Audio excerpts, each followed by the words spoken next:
ഷോൺ ജോർജ് ആയിരുന്നു. ശ്രീ ഷോൺ ജോർജ്, ഇത് CMR തിരിച്ചടിയാണ്, അന്വേഷണം തുടരാം എന്ന് കൃത്യമായി തന്നെ പറയുന്നു. അധികാരപരിധിയില്ല എന്ന കാര്യങ്ങളൊക്കെ കോടതി തൽക്കാലം മുഖവിലേക്ക് എടുക്കുന്നില്ല. അപ്പോൾ ഇനി വളരെ വേഗം ED അടുത്ത നടപടികളിലേക്ക് പോവല്ലേ, പുതിയ സമൻസുകളടക്കം?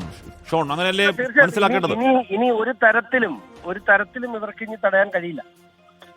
കാരണം ഈ കാലം അത്രയും കഴിഞ്ഞ 2 വർഷക്കാലം ഈ നിയമപരമായ എല്ലാ നടപടികളെയും ഇവർ ഇത്തരത്തിലാണ് തടയാൻ ശ്രമിച്ചത്. ഇനി ഒരു തരത്തിലും നിയമപരമായ ഒരു നടപടികളെയും ഇനി തടസ്സപ്പെടുത്താൻ ഇവർക്കാവില്ല. ED കോടതിയിൽ വ്യക്തമാക്കിയത് ഈ കള്ളപ്പണം വെളുപ്പിക്കലുമായി ബന്ധപ്പെട്ട തെളിവുകൾ ശേഖരിക്കാൻ തങ്ങൾക്ക് പൂർണ്ണാധികാരമുണ്ട് എന്നുള്ളതാണ്. SFIO അന്വേഷണം അതൊരു തടസ്സമല്ല എന്നുള്ളതാണ്. കോടതി അത് പൂർണ്ണാർത്ഥത്തിൽ മുഖവിലേക്കെടുക്കുകയാണ്. ഷോൺ, തീർച്ചയായിട്ടും SFI എൻക്വയറിയിൽ തന്നെ ED കൂടുതലായിട്ടൊന്നും അന്വേഷിക്കേണ്ട ആവശ്യമില്ല. കാരണം SFIയുടെ എൻക്വയറിയിൽ തന്നെ PMLA ആക്ട് പ്രകാരമുള്ള കുറ്റകൃത്യങ്ങൾ ചെയ്തിട്ടുണ്ടോ എന്നുള്ളത് വ്യക്തമാണ്. കൂടുതൽ തെളിവ് ശേഖരണത്തിനൊന്നും ഇതിന്റെ ആവശ്യം വരുമെന്ന് എനിക്ക് ഞാൻ വിശ്വസിക്കുന്നില്ല. ഇനി നടപടികളിലേക്ക് ED കടക്കുമെന്ന് തന്നെയാണ് എന്റെ വിശ്വാസം. ഷോൺ, അല്ലെങ്കിൽ തന്നെ ഈ ഹൈക്കോടതിയുടെ ഇടക്കാല ഉത്തരവ് വരുമ്പോൾ തന്നെ അത് ഏതെങ്കിലും തരത്തിൽ അത് ഈ കേസിലെ കക്ഷികൾക്ക് മാത്രമായിരുന്നു.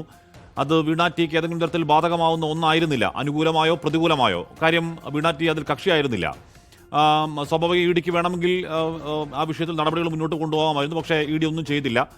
അപ്പോൾ ഇത് കഴിയുമ്പോൾ പ്രത്യേകിച്ച് EDക്കെതിരായ അതിക്രമങ്ങളുടെയൊക്കെ പശ്ചാത്തലത്തിൽ വളരെ വേഗം അടുത്ത നടപടികളിലേക്ക് ED കടക്കും എന്നാണ് കരുതേണ്ടത്. ഷോൺ, EDക്കെതിരെയുള്ള പക്ഷേ ഞാൻ അന്ന് വീണ കക്ഷി ആയിരുന്നില്ല എന്നാരാ പറഞ്ഞത്? അന്ന് വീണ കക്ഷിയാണ്.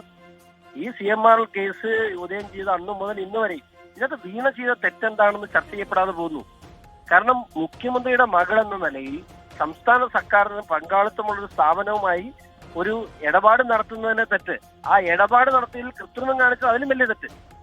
ഈ ഗുരുതരമായ തെറ്റുകളാണ് വീണ ഇതിനകത്ത് ചെയ്തിട്ടുള്ളത്. തുടക്കം മുതൽ ഇന്ന് വരെയും വീണ ഇതിന്റെ പ്രതിസ്ഥാനത്തുണ്ട്. SFIയുടെ എൻക്വയറിയിൽ പ്രതിസ്ഥാനത്തുള്ള പട്ടികയിലുള്ള ആളല്ലേ, SFI കുറ്റപത്രത്തിൽ പട്ടികയിലുള്ള ആളല്ലേ വീണ.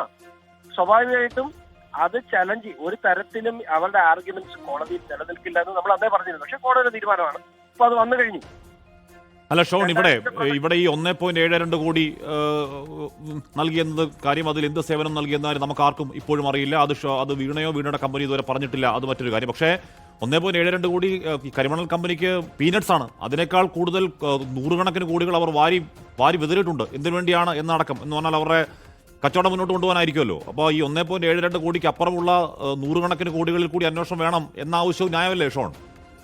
തീർച്ചയായും നമ്മളിത് തുടക്കം മുതലേ പറയുന്നത് PMLA ആക്ട് പ്രകാരം ഇപ്പോൾ ഇവർ മേടിച്ച പൈസ അല്ല, ഇവർ അക്കൗണ്ടിൽ അല്ലാതെ മേടിച്ച പണത്തെക്കുറിച്ചും പണത്തിന്റെ സ്രോതസ്സിനെ കുറിച്ചും നൂറുകണക്കിന് കോടി രൂപ ഇതുമായി ബന്ധപ്പെട്ട് ഇവരിൽ നിന്നും വീണ കൈപ്പറ്റിയിട്ടുണ്ടെന്നുള്ള കാര്യത്തിൽ, വീണ അല്ല മുഖ്യമന്ത്രി കൈപ്പറ്റിയിട്ടുണ്ട്, അന്നത്തെ മുഖ്യമന്ത്രി പിണറായി വിജയൻ കൈപ്പറ്റിയിട്ടുള്ള കാര്യത്തിൽ എനിക്ക് യാതൊരു സംശയമില്ല.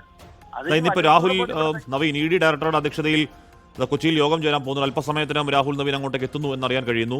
വീണ ടിക്കടക്കം സമൻസ് കൊടുക്കുക എന്ന തീരുമാനത്തിലേക്ക് ഈ യോഗം എത്തിച്ചേരാൻ ഇടയുണ്ടോ ഷോൺ? അല്ല, അത് EDയുടെ പ്രൊസീജിയേഴ്സ് എങ്ങനെയാണെന്ന് എനിക്ക് പ്രവചിക്കാൻ പറ്റില്ല. പക്ഷേ ഇനി അവർക്ക് തടസ്സങ്ങളില്ല എന്നുള്ള കാര്യത്തിൽ സംശയമില്ല. സുപ്രീം കോടതിയെ സമീപിക്കാൻ സാവകാശം തേടുകയാണ് CMR എന്ന് കേൾക്കുന്നുണ്ട്. CMR സാവകാശം തേടി 2 ആഴ്ച സമയം ചോദിച്ചു, പക്ഷെ അത് കൊടുത്തു, കോടതി അനുവദിച്ചു. ഓക്കെ, അവർക്ക് തിങ്കളാഴ്ച പോകാം. പക്ഷെ തിങ്കളാഴ്ച പോകുമ്പോൾ നടപടി സ്വീകരിക്കാമല്ലോ ED, എനിക്കറിയില്ല, അവരല്ലേ തീരുമാനിക്കുന്നത്. ഓക്കെ, ഷോൺ ജോർജ് ആണ്, പരാതിക്കാരനാണ്. ആദ്യഘട്ടത്തിലുള്ള അദ്ദേഹത്തിന്റെ പ്രതികരണം നമ്മൾ കേൾക്കുകയായിരുന്നു. EDക്ക് ഏതെങ്കിലും തരത്തിലുള്ള തടസ്സങ്ങൾ ഇനിയില്ല എന്നാണ് ഷോൺ പറഞ്ഞത്.